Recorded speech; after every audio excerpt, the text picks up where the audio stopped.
Hello, story seekers, and welcome to another installment of Twist of Fate Legacy. I am your diabolical dungeon master, Bray.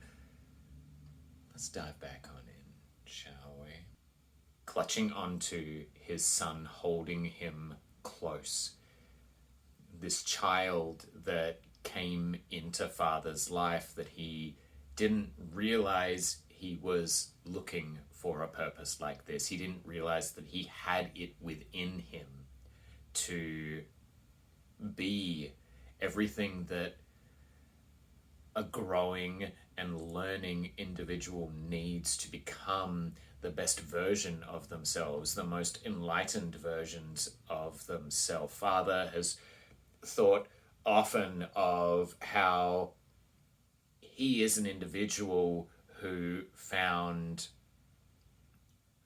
purpose through fighting, through using the gifts that he had, both psionic and martial, to make his way in this world.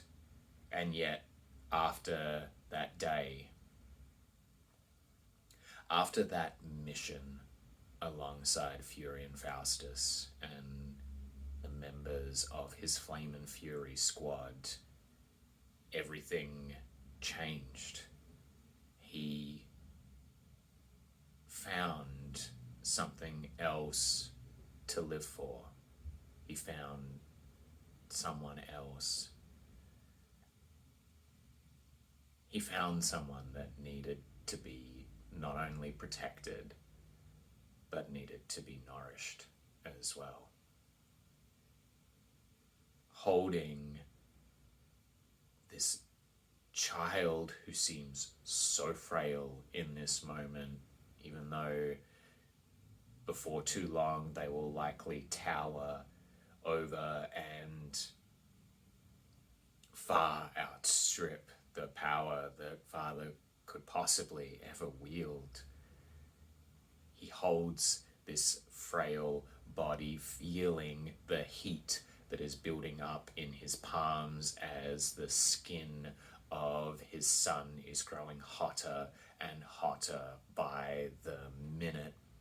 There are embers from the scattered coals of the hearth fire that are beginning to smoke and smolder on the stones and the planks of his humble little cottage, and father just holds on, feeling the pain beginning to build up, the blisters that are starting to form on his hands as that sizzling of his flesh cooking upon the flesh of his son, whose body is now turning into a furnace all of its own. The tears are attempting to come forth from his eyes down those crow's feet and the weathered features of his face, but the heat in the room is such, and emanating from this child that he is cradling to his breast, they are just turning into steam and rising up off of him. Kerris, there is no one around. I have checked the entire perimeter. Kerris, father, looks up, seeing Hera in the door, the wind blowing her hair. All right. Varen's supposed to be on his way. Quick, go and find him. Once you've found him, then check in on Bliss. Tell them all it's time. We can't wait any longer. I know I wanted to give us a couple more days, but they need to grab what they can, and then we're going. We have to find Furin. All right, I'll be back as fast as I can.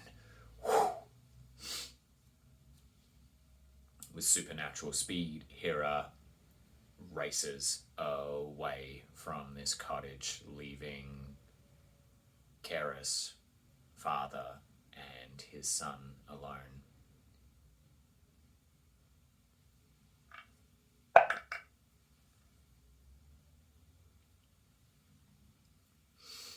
The heat continues to burn, but father just grits his teeth with it, turns, grabs a rug off of an armchair, and then looks over towards where there is a barrel of water, and with a jerk of his head, the whoosh, it tips on over, water whoosh, splashes, or some of it goes into the fire of the hearth, extinguishing some of it. Smoke whoosh, and steam begin to rise on up.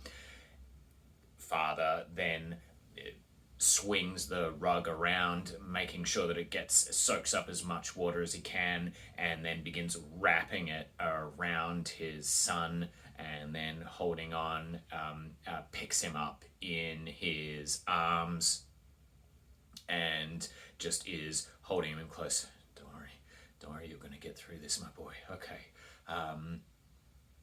Look, today is your day, and I know I should have told you this sooner. I just wanted more time with you. That's all I wanted. So please, just come back to me. Come back to me, and I will tell you everything that I know, and know that I am so incredibly sorry.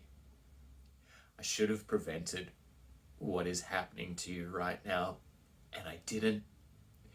And that is on me, but you should not pay the price for this, my boy. Please. Please. Whatever is happening, whatever you are tapping into right now, I need you to know.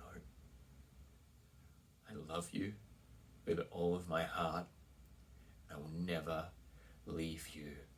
I'm here with you. And he presses his forehead to the forehead of his son, and there is a smoking as he can feel the almost flash burn that happens as his skin meets that of this child that he loves more than anything, more than he thought truly possible.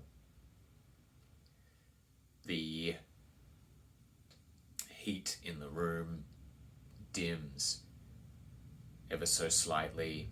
There is steam that is rising up from the wet blanket that is wrapped around Kerris' son as he holds Kerris in his arms, just cradling this child to him. He begins to gesture, and planks from the base of the cottage just slam up as Kerris uses his psionic powers to lift up a go bag that was underneath. There is a beautiful longsword that is there, scabbarded, clearly well worn, has been used in the past, has the symbol of the flame and fury. Dragon tails entwines, the heads come around, and then where the crossguard would be, flames coming up to join in the middle to create a sword of fire. Kerris lifts up this sword, and then still one-handed holding his son, he begins the process of using his telekinesis in his other hand to strap on his sword belt and then get his gear onto him. He searches around, sees the bone handle of all that remains of this ancient artifact that once graced his mantle for over a decade now, and he gestures psionically. It comes up, it slips into the bag that he has. He looks around, taking in everything, the child that he has in his hands.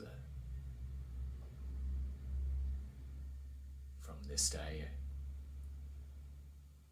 I guess I should be calling you a man, but it seems wrong to refer to you as a child when I'm not even sure I know what you are. This place might have been our home, the only home perhaps that you ever knew, but it'll always be with us. It will always be with us because we'll always be together in some way, shape or form. always be with you. He just holds the son, again pressing his forehead. That burn that was there intensifies, but he doesn't care. He just, in this moment, is trying to reach out to his son, wherever he might be, and provide him some comfort in this moment, and let him know that he's not alone. There's a flare in his eyes. And in this moment, the father will make a twist of fate for himself to see whether or not he is able to convey beyond the realms, beyond the constraints of the physical, to provide some comfort to his son, who is currently, as we know, lost in this inner torment.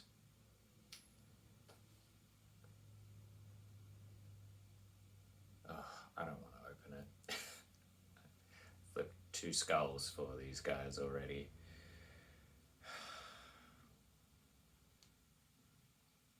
I have flipped a skull for the father as well.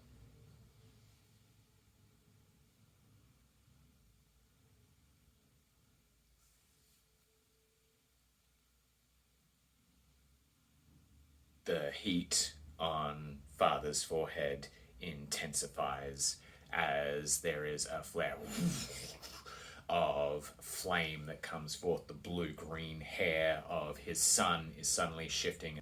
It's like crackling, clacking plates of scale armor that is coming together.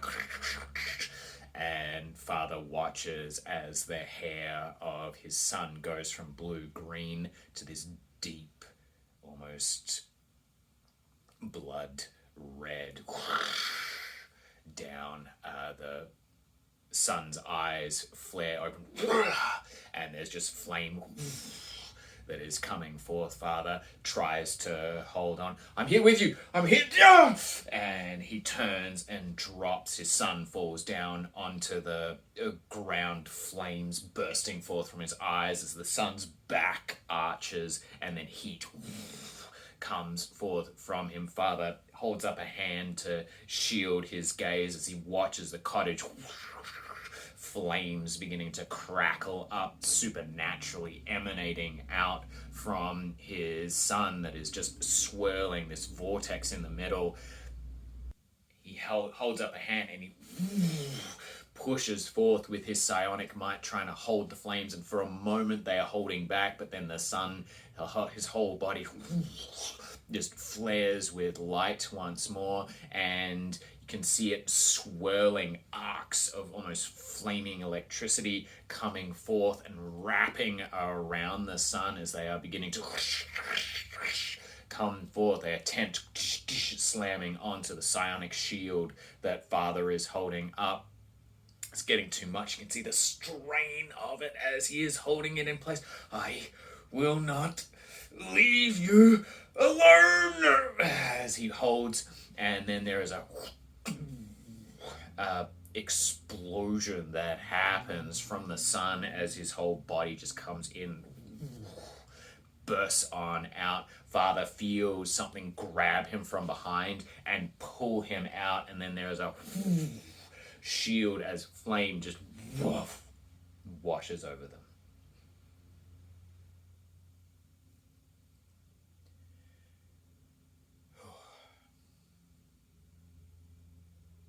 And that's where we're going to end chapter 3 of Legacy.